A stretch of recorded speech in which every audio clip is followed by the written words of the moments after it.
mananalangin, hawakan ninyo ang radyo para yung energy mag-transfer sa inyo at kayo ay gagaling.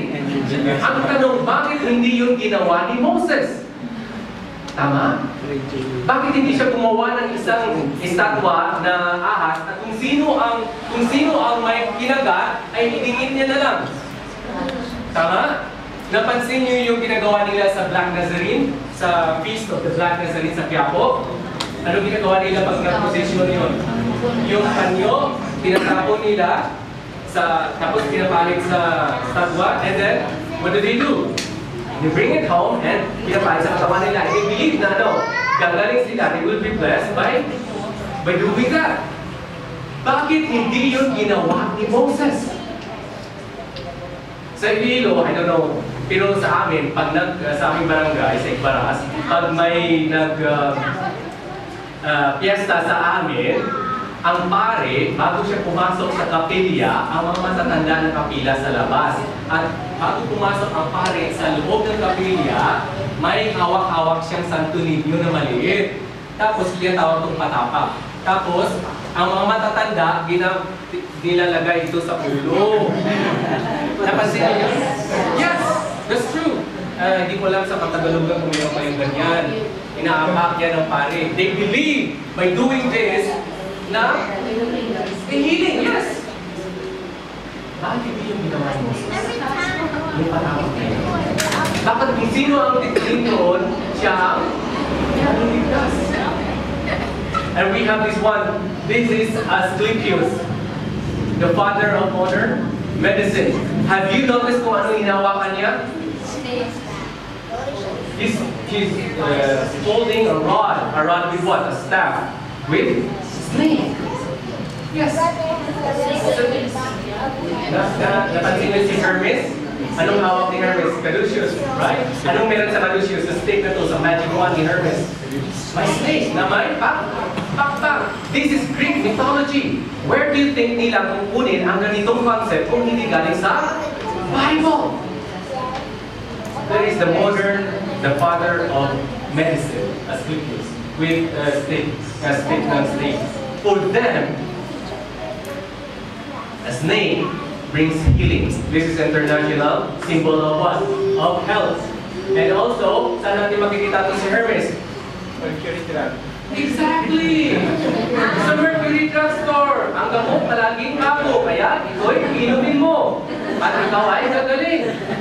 Mga kapatid, ang kagalingan ba sa Biblia ay magagaling sa Mercury Drug Store? Yes, hindi po. Saan ang gagaling ang kagalingan?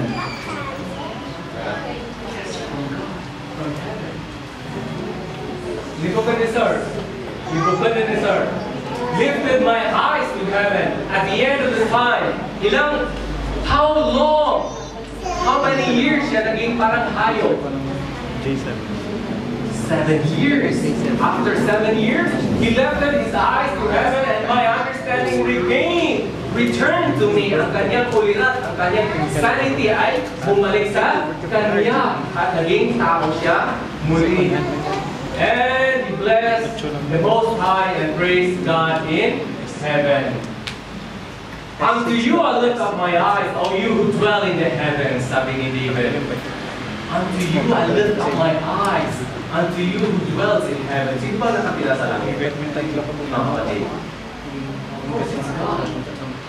I will lift up my eyes to the hills, from whence comes my help. Aking itataas ang aking mga mata sa kabundukan. Saan ba manggagaling ang ating saklolo? Kung tayo ay may problema sa kabundukan, napansin ninyo mga kapatid ang ginagawa ng kapatid natin mga Buddhist? Kung sila may problema, kung sila ay may kailangan, ano ginagawa nila? Nag-aalay sila ng bagay-bagay, tama? Sa mga statue or something like that. But the Bible tells us, where does our help come from? It's from heaven. This is a story, as I close. Sino taga-Romblon dito? Anyone from Romblon? Wala? This is a true story na isang kapatiran natin doon. He has this huge plot of land, farm coconut land. Marami siyang niyugan. So every morning, what would he do? Mag-inom siya ng kape and then nakatingala siya. At ang kanyang mata ay nakatingin sa buko sa puno, hindi, sa bunga, sa lubi, pag nag-inom siya ng kape. And of course, kung makita niya ang buko, mga lubi, ano ang kanyang maramdaman? Masaya siya dahil maraming pera, opera. But one morning, one day, dumating si Yolanda. And we all know, pagdating ng bagyo, dumaan ng bagyo, anong makikita mo after the typhoon? May natira ba? Of course, wala! The next day after the typhoon, lumabas ang kapatid na ito. Pagtingala niya, lumusot ang kanyang mga mata at nakita niya ang lahat. Yes. Hindi niya na nakita ang mga buko, lumusot ang kanyang mata sa mga kabukuhan, sa mga niyugan. At nakita niya ang langit. At nung nakita niya ang langit, anong bumalik sa kanya? Bumalik ang kanyang sanity, ang kanyang alaala na there is a God in heaven who cares for him and for us. Mga kapatid, today, I don't know kung ano ang inyong pinagdadaanan sa buhay. Hindi ko alam kung ano ang mga struggles ninyo. Hindi ko alam kung ano ang inyong mga hinaing sa buhay ninyo. But the God who helped the people of Israel, ang Diyos na nagligtas sa bayan ng Israel, is the same God that we are worshiping today. Amen? And He is not dead. He is alive.